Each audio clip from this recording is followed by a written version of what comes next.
Thank God for chapter 4. Let's look at just a little bit of it just before we go to lunch. You know, Dr. Jung told Roland that ideas, emotions, and attitudes, that's what we're going to be looking at now. Ideas, emotions, and attitudes, which are the guiding force of the lives of these people, are suddenly cast to one side. And certainly the ideas, emotions, and attitudes that I had toward God were that of a 7 or 8 year old boy. I couldn't accept it then. I couldn't accept it later. And I couldn't accept it when I got here. And I can't accept it today. Because I need new ideas and emotions and attitudes about this. New information is what I'm trying to say. This chapter, we agnostic. Just the word agnostic means something to me. Gnostic means knowledge. You put the ag in front of it, means without. Those are us who are without knowledge. And that was me. And the knowledge that I did have was not good. And Bill had the same experiences that we did. When Ebby presented him with a solution, he was aghast at that solution. Some of us are aghast at that solution also. And Bill said that whenever they talked to me of a God personal to me, he said my mind became irritated and snapped shut against such theories. And certainly that's the way that I did. Later on in the book it says to us that when the spiritual malady is overcome, we straighten out mentally and physically. The spiritual malady. The understanding of God of my understanding. When that is straightened out, we'll straighten out mentally and physically. And this chapter here, we agnostics, is an attempt to do that. And as Father Bill Wilson, some of you know Father Bill, said to us many, many times, and I love it, he said that this chapter is not put here to teach me that there's any particular type of religion or type of God. He said this chapter is simply put here so that I might read and question and wonder and get some ideas, emotions, and attitudes, new ones, and open up my mind to a point that God might prove to me there's a God. Now, with that understanding of this chapter, it makes more sense to me and becomes extremely valuable in my life. In the preceding chapters, you have learned something of alcoholism. We hope we've made clear the distinction between the alcoholic and the non-alcoholic. If when you honestly want to, you can find that you cannot quit entirely, because of the obsession, or if when drinking you have little control over the amount you take, because of the allergy, you are probably alcoholic. God, isn't that simple? Isn't that simple? You see how people like to expand on things? They took the 2 questions out of the big book, and some years later they made a little pamphlet that had 10 questions in it. And that wasn't enough. They made another one that had 20 questions in it. Hell, I think we're up to 44 today, aren't we? Yeah. Thank God Bill or Abby didn't have the 44 questions with him when he walked into Bill's kitchen. He'd have said, Bill, has alcohol been bothering your reputation? Hadn't had a reputation in years. Then he would have said, Bill, has alcohol been interfering with your sex life? If he's anything like I was, he hadn't had any of that in a long time either. There's a statement in the 44 questions that says, do you drink alone? Well, think about it. If I'm buying, yes, and if you're buying, no.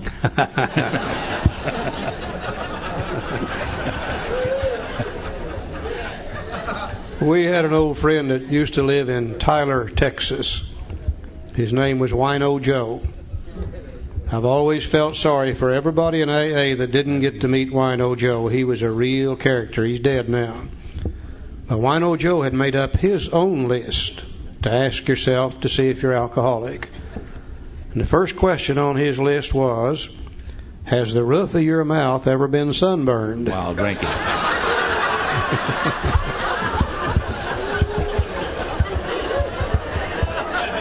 He said, if it has, you're probably alcoholic. I think the second question was, have you ever been arrested for drunk driving from the back seat of somebody else's car? The third one I loved was, have you ever been arrested for public drunk while in jail? He had a real list of them. We only need these 2. I use them all the time. People come to me today, they say, Charlie, you think I might be alcoholic? I say, I have no idea. Let me ask you a couple of questions. Have you been able to quit drinking entirely, left on your own resources? If they're a real alcoholic, they got to say no. And then I say, do you have any control over the amount you take after you've once started drinking? If they're a real alcoholic, they got to say no. And then I say, well, you're probably an alcoholic. And that's about as simple as you can make it. Now, if that be the case, you may be suffering from an illness which only a spiritual experience will conquer. You know, we are very unique people. We number amongst a few people in the world today who suffer from a twofold illness that can only be overcome by a spiritual experience. We also number amongst a few people in the world today who have a terminal illness that we can come out of it in better shape than we were when we went into it, if we can have this spiritual experience. We are unique people. Now, to one who feels he's an atheist or agnostic, such an experience seems impossible. But to continue as he is means disaster, especially if he's an alcoholic of the hopeless variety. To be doomed to an alcoholic death, Step 1. Or to live on a spiritual basis, Step 2. Are not always easy alternatives to face. But it isn't so difficult. About half our original fellowship were of exactly that type. At first, some of us tried to avoid the issue, hoping against hope we were not true alcoholics. But after a while, we had to face the fact that we must find a spiritual basis of life or else. Perhaps it's going to be that way with you. But cheer up, something like half of us thought we were atheists or agnostics, and our experience shows that you need not be disconcerted. And I had to stop right here and see what is my belief as far as this God thing is concerned. And today we find there's only one of three ways that you can believe as far as God's concerned. One way is to be an atheist. Now, an atheist says there is no God. Therefore, they have no power greater than human power to turn to. The atheist would have to stand on their own 2 feet, run their own show. And I said, Charlie, are you an atheist? I said, no. I've always believed in some kind of God, so I'm not an atheist. I said, well, then maybe you're an agnostic. So I had to go to the dictionary and look that word up. And like Joe said, the word agnostic means without knowledge. An agnostic believes that there is a God. But since we've never tried to use God's power in our life, we've run our own show, stood on our own 2 feet. We've never received God's power, so we don't know that God exists. We believe in some kind of God, but we don't really know whether that's true or not. And I think that's what most of us are when we get here. Most of us get here with some belief in a God, but we have never turned to that God, and we've been running our own show and standing on our own 2 feet and doing our own thing. Even though we believed in God, we acted as if we did not believe in them. An agnostic is one without knowledge of God, just belief. Now, if you're an atheist or an agnostic, then the question becomes, how do you become a true believer in God? A true believer is one that knows that God exists. Don't believe it, knows it. A true believer is one who has experienced God's power in their life. And God has given them whatever they need to have a successful life. I don't think any of us get here as a true believer. Because if we knew God and experienced God's power, then we wouldn't have to come to AA to solve our problem. Most of us come here as agnostics. Now, whether we be atheist or agnostic, the question becomes, how do you get from that stage to the stage of one who is a true believer and can receive God's power in our life? Page 45, first paragraph. Lack of power, that was our dilemma. You know, if we wasn't powerless, we wouldn't be here, would we? Lack of power, that was our dilemma. We had to find a power by which we could live, and it had to be a power greater than ourselves, obviously. But where and how were we to find this power? Well, that's exactly what this book is about. Its main object is to enable you to find a power greater than yourself which will solve your problem. It doesn't say which will enable you to solve it or will help you solve it. It says the main object is to enable you to find a power greater than yourself, and then that power will solve the problem. And I find, interestingly enough, from page 45 on in the big book Alcoholics Anonymous, we don't talk about alcohol anymore. We're through with that. We talk about one thing and one thing only, If you are powerless, whether you be atheist or agnostic, if you are powerless, how do you find the power? And if you can find the power, then the power will solve the problem. Okay, we're going to go to page 46 in the chapter We Agnostics. And the book says that, yes, we of agnostic temperament have had these thoughts and experiences. Let us make haste to reassure you. We found as soon as we were able to lay aside prejudice and express even a willingness to believe in a power greater than ourselves, we commenced to get results, even though it was impossible for any of us to fully define or comprehend that power, which is God. Much to our relief, we discovered we did not need to consider another's conception of God. Our own conception, however inadequate, was sufficient to make the approach and effect the contact with Him. You know, my sponsor at that time, George, saw that I had a real problem with this idea about God, and he asked me about it, and I said, yes, I am. I'm having a hard time trying to understand. And he said, well, I've noticed that. He said, why don't you do something that helped him and maybe it would help me? He said, why don't you go home tonight and write down on a piece of paper what you would like God to be, laying aside all that stuff you think that you know, and just write down on a piece of paper what you would like God to be. And so I went home that night and I wrote down some things, and I'm not going to tell you what it is. Up to you. And I wrote down some things I wanted God to be, and I showed them to George, and he looked at them and he said, well, that's good, Joe. So you can begin with that. See, I didn't know you could do that. And down in the South, you go to hell for making up your own God. True. You had to believe as they believed. You had to have faith in what they had faith in. If you didn't, you was going to go to hell. But George gave me permission, and I needed that permission to sit down and to say, I would like God to be these things. And he said, that's good. You can start with that, and you can begin with that. And so that's exactly what I did. Where it says, much to our relief, we discovered we did not need to consider another's conception of God. Our own conception, however inadequate, was sufficient to make the approach and effect a contact with Him. Now here's where we can cast aside the first old idea. The old idea that I had was that you had to believe as they believed. And they had me convinced that if you didn't believe as they believed, there's no way that you're going to get anything good when it comes to God. So I was real pleased to find out that I can cast aside that old idea, and then I can have my own conception of God. And like we said yesterday or last night, I find that I've never had any problem with my own conception of anything. And you let me start believing in God the way I want to, then I've got an entirely different idea. An old idea cast aside, replaced with a new idea. Begins right here. Yeah.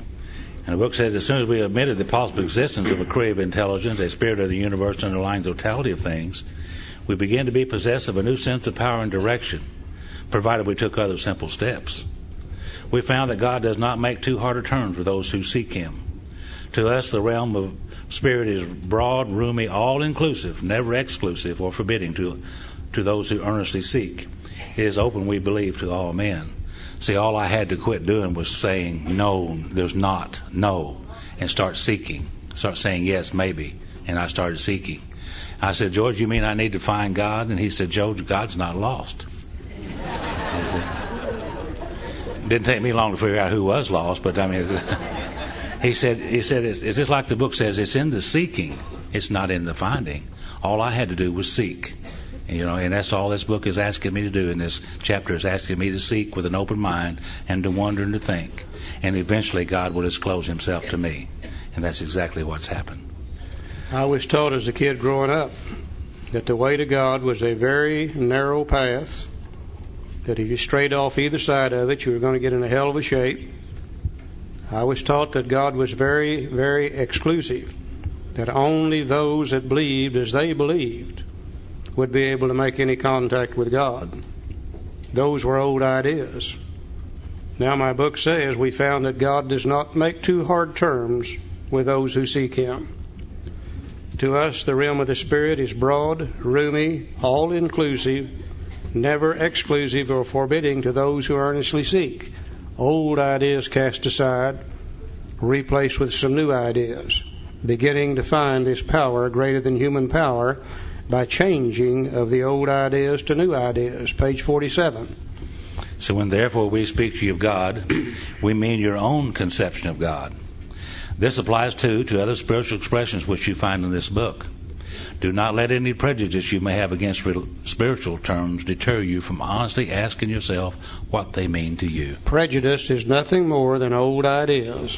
Do not let any old ideas you may have against spiritual terms deter you from honestly asking yourself what they mean to you. So at the start, this was all that we needed to commence spiritual growth, to affect our first conscious relation with God as we understood Him. And then afterward, we found ourselves accepting many things which then seemed entirely out of reach. But that was growth, but if we wished to grow, we had to begin somewhere. So we used our own conception, however limited it was. And that was a beginning for me. I needed a beginning place, and that's where I started. Now we need to ask ourselves but one short question. Do I now believe? The agnostic has always believed in some kind of God. Or am I even willing to believe? The atheist can become willing to believe that there's some kind of God. That there's a power greater than myself. And as soon as a man can say that he does believe, the agnostic, or is willing to believe, the atheist, we emphatically assure him that he is on his way. It has been repeatedly proven among us that upon this simple cornerstone, a wonderfully effective spiritual structure can be built. And again, the asterisk, please be sure to read Appendix 2 on spiritual experiences. Again, they want to make real sure that we understand what they mean by those terms. He said it's been repeatedly proven among us that upon this simple cornerstone, a wonderfully effective spiritual structure can be built. Asterisk, bottom of the page, referring to the spiritual experience. So the wonderfully effective spiritual structure we're building is the spiritual experience or the spiritual awakening. And he said the cornerstone of that is to believe or to be willing to believe that there's a power greater than human power. We referred to that once before. The foundation of that structure was step 1, which is willingness. Now then he tells us the cornerstone of that structure, step 2, believing. So we've already put 2 stones in place. If we can say we're willing, and yes, we believe, or we are willing to believe, either one of the 2. And he said that was great news for us. For we had assumed we could not make use of spiritual principles unless we accepted many things on faith, which seemed difficult to believe. And there has always been one of my great problems with this God thing. Faith indicates surety. Faith indicates knowledge. Faith indicates after the fact information. And one of my problems has always been the minister would say, son, all you got to do is have faith and everything will be all right. Well, I never could have faith because I had no knowledge of God. I didn't know for sure that God would do anything for me. The best I can possibly do is to start with belief. And there's a big difference between belief and faith. Believe me, there is. A good example of that, let's say I moved into this area here, and 3 or 4 months later I've got a problem with my automobile. I don't know a good mechanic anywhere in this area. But we'll say that you've lived here for a long time. And I assume you'll know somebody, so I come to you and I say, can you recommend a good mechanic for me? And you say, well, sure. Take your car over there to John. He'll do you a good job, and he'll charge you a reasonable price. Well, I don't know whether that's true or not. The best I can do with that information is if I believe it's strong enough, I'll take my car over there to John. And sure enough, he does a good job. He charges me a reasonable price. When I leave there, I know that he will do that. When I went there, I believed that he would do that. Now, 6 months from now, I have trouble with my car again. I don't ask you or anybody else where to take it. I take it right back to John. This time I took it on faith, took it on knowledge. You can't start with faith. You can only start with belief. And that's all we have to do. We either have to believe, or we become willing to believe that there's a power greater than we are, and we're on the road to spiritual recovery. We don't have to know anything. Thank God step 2 says we came to believe that a power greater than ourselves could restore us to sanity. It didn't say we came to know. It didn't say we had faith in that. We just came to believe. And I came to believe, based upon what I've read in the book and what you told me, that there's a power greater than I am can restore me to sanity. I didn't know that. I just believed that. Now, if I know that the beginning of this thing, the finding of the power, is just to believe or be willing to believe, then the next thing I'm going to have to know is what procedure am I going to follow in order to find that power. Let's go over to page 51 for just a moment. First paragraph. It says, this world of ours has made more material progress in the last century than all the millenniums which went before. Almost everyone knows the reasons. Students of ancient history tell us that the intellect of men in those days was equal to the best of today. Yet in ancient times, material progress was painfully slow. The spirit of modern scientific inquiry, research, and invention was almost unknown. In the realm of the material, men's minds were fettered by superstition, tradition, and all sorts of fixed ideas. And I used to wonder why it is that we today have cellular phones and TVs and automobiles and airplanes, and why those people 100 years or 200 years ago or 500 years ago didn't have or admit those things. I thought we were just smarter than they were. But come to find out, they had the same intellect as we did.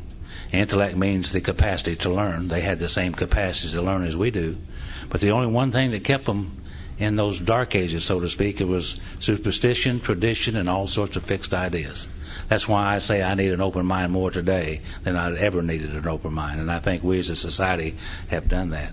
Right here in the northeast corner of our United States, some 225 years ago or so, people came over here for religious freedom. They wanted to practice a religion as they saw, as they understood it. And as long as you agreed basically with their religion and you practiced your religion somewhat like they did, you were okay. But if you had any thoughts or ideas that were different, and you expressed those thoughts and ideas openly, and it didn't agree with what they had and what they agreed with, they would burn you at the stake as a witch. Right here in America they did that. So if you had any ideas like that, you certainly didn't express them, you kept them to yourself. So superstition, tradition, and all sorts of fixed ideas kept people from growing. And I think we as a country has gotten over that today. Our minds are open to many, many things. He said some of the contemporaries of Columbus thought a round earth preposterous. I think Columbus is one of the greatest examples of what you can do based upon belief if you're willing to change your belief. Some 500 years ago, most of what they call the civilized world was situated around the shores of the Mediterranean Sea, the western shores of Europe. They had found a place called the East Indies. And in the East Indies you could get gold, silk, and spices, lots of goody-goodies. But it took literally years to get to the East Indies. So they were trying to find a new trade route to the East Indies. And somebody said, is there any possibility that we could sail a ship there? And they said, well, no, dummy. Don't you know you can only sail to the northeast end of the Mediterranean Sea? And then you have to go by land, camelback, horseback, footback, however they traveled. And that took literally years to do. And they said, well, what would happen if we sailed in the other direction? And they said, well, idiot, don't you know if you sail out there, you're going to sail off the edge of this sucker? You see, everybody in those days thought the world was flat. And they assumed if you sailed out there, you would sail off the edge of it. Now, I don't know why they believed that. I assume some people sailed out there, didn't come back, and they thought they had sailed off the edge of it. Now, Joe said the other day, wouldn't it be great if the world was flat? We could take all this environmental junk, just take it out there and go and push her overboard and be done with it. Now, here comes Columbus. And we believe that Columbus had to be an alcoholic. Because if you're going to believe differently than the world and everybody in it, and you're going to stand there and express that belief, you're going to have to be tougher than hell to do it. Because many times if you express a belief different than whatever everybody else believes, they would burn you at the stake or hang you from a tree or cut your head off or something.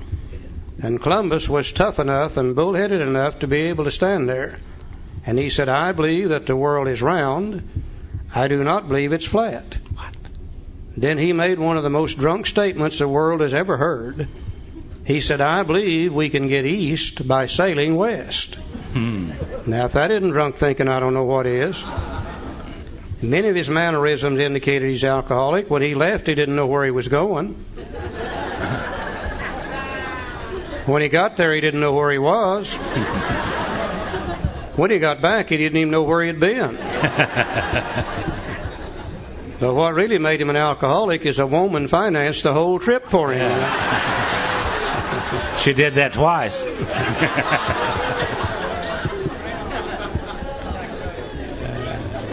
Columbus followed a little formula. You want to write down these key words in this formula. He followed a little formula that the world has always known.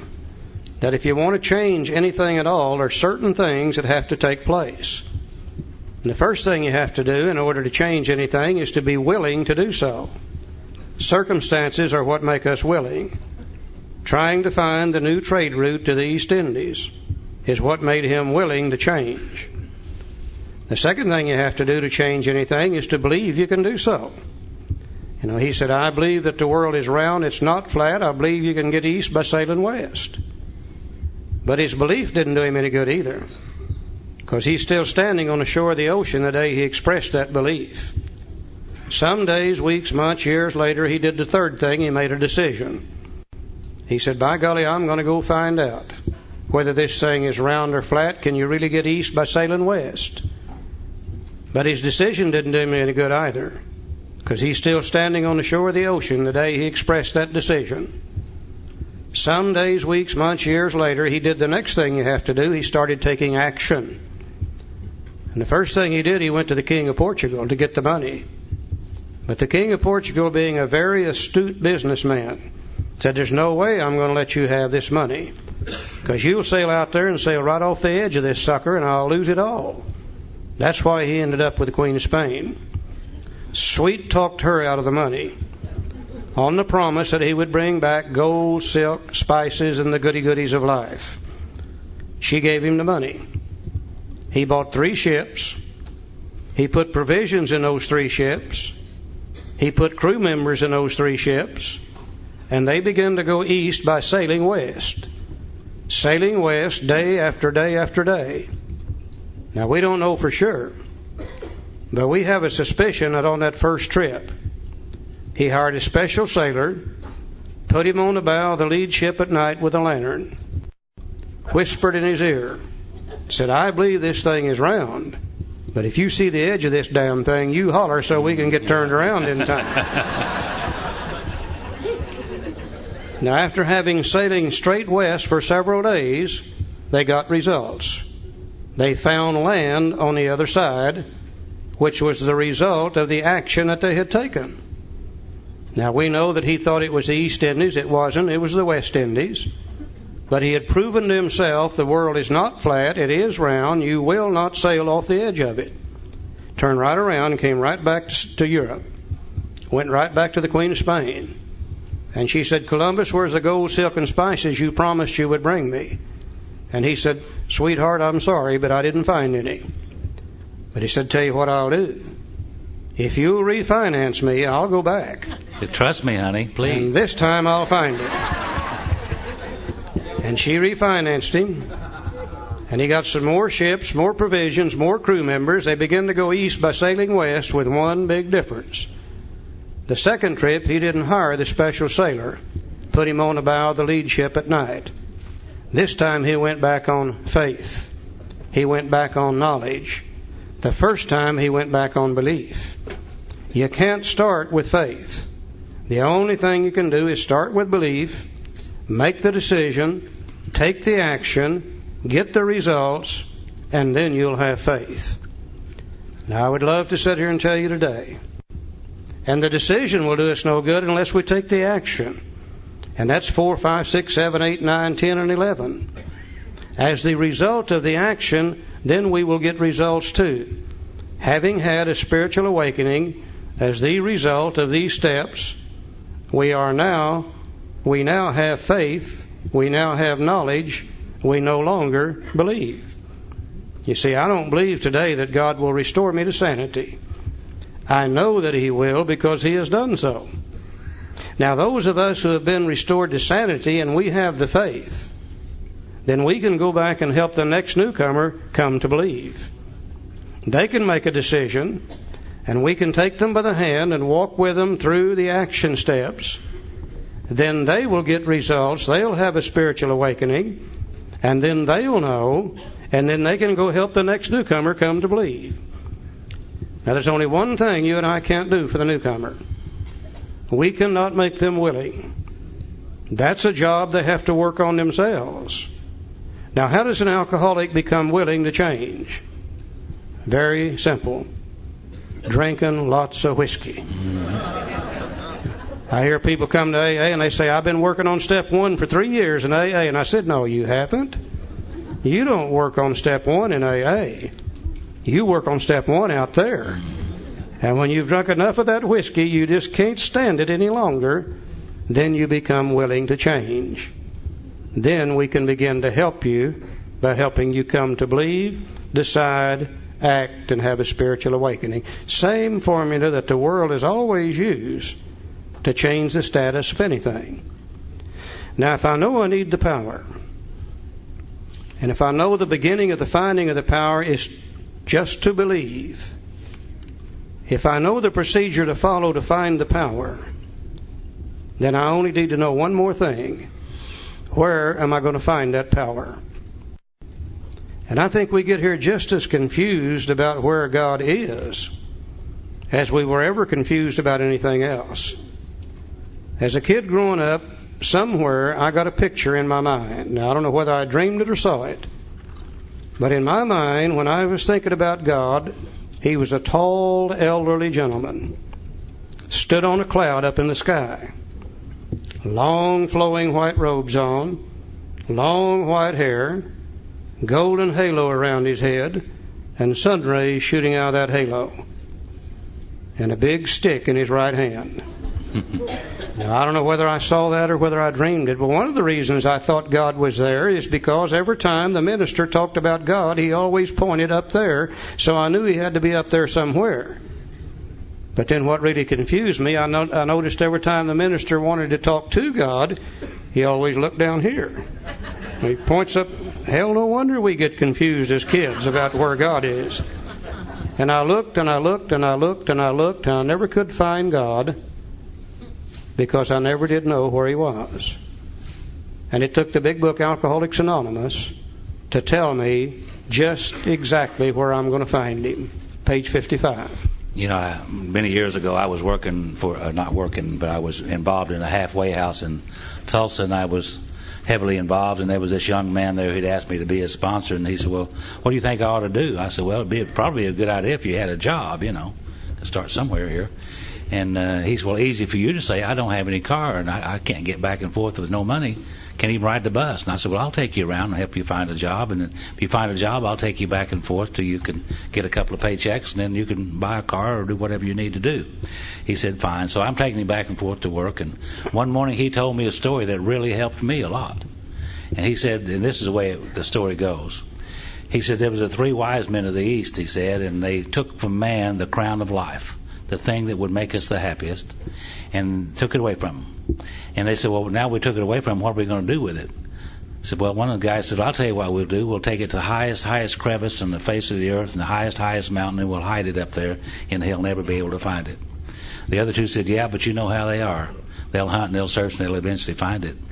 The third one said, I'll tell you what, we'll take it to the deepest crevice of the deepest ocean and hide it there, and they'll never think about looking for it there. But he said, yeah, but you know how they are. They'll hunt and they'll search and they'll eventually find it. The third one said, I'll tell you what we'll do. We'll hide it within himself, and he'll never think about looking for it there. Page 55, first paragraph. Said, actually, we were fooling ourselves. For deep down in every man, woman, and child is the fundamental idea of God. It may be obscured by calamity, by pomp, by worship of other things, but in some form or other it is there. For faith in a power greater than ourselves and miraculous demonstrations of the power in human lives are facts as old as man himself. We finally saw that faith in some kind of a God was a part of our makeup, just as much as the feeling we have for a friend. Sometimes we had to search fearlessly, but He was there. He was as much a fact as we were. We found the great reality deep down within us. In the last analysis, it's only there that he may be found. It was so with us. So we can only clear the ground a bit. If our testimony helps sweep away prejudice, enables you to think honestly, encourages you to search diligently within yourself, then if you wish, you can join us on the broad highway. Now, with this attitude, you cannot fail. The consciousness of your belief is sure to come to you. A God of your own understanding is sure to come to you with an open mind. It seems as though all human beings are born with some basic knowledge deep down inside themselves, probably lying at a subconscious level. And that basic knowledge seems to be able to tell us what we should do and what we shouldn't do. It seems to be able to tell us how we should live and how we shouldn't live. And I'm sure a lot of people would like to refer to that as just plain old common sense. I think others might want to call it innate intelligence. Some might want to call it the conscience, and others might want to call it the soul. And I don't think it really makes any difference what we call it, as long as we recognize the fact that it's there. And if you're anything like I am, as far back as I can remember, I've always been aware of that knowledge. There used to be times I would be getting ready to do something, and some voice somewhere from within inside me would say, "Charlie, I don't believe you ought to be doing this." And I wouldn't pay a bit of attention to it. I'd go right ahead and do it, and I'd just get in one hell of a mess. And that same little voice would say, "See, I told you not to do it in the first place." Now, if that's true, and if that's God, then what that means to me today, if God dwells within me, then I've got my own personal God. I don't worry anymore about whether He's the God of the Baptist church or not. I don't worry whether He's the God of the Catholic Church, the Hebrew religion, or anybody else's God. If He dwells within me, then He's my own personal God, and He and I can come together in very simple, very understandable terms. This is one of the greatest pieces of information that I have ever learned, is that I can have my own God, and He dwells within me, and my knowledge comes from Him, and through Him I'll be able to find that power. Now then, am I ready to make a decision? You betcha. When He was a God of justice, when He was hellfire and brimstone, I wasn't ready to make that decision. But throughout this chapter, my concept of God has changed entirely, and I'm beginning to believe He just might be a kind and a loving God. And just maybe He'll start doing some good things for me, not hellfire and brimstone. And now I'm ready to make a decision. And I don't think it's by accident that the very next chapter is entitled How It Works.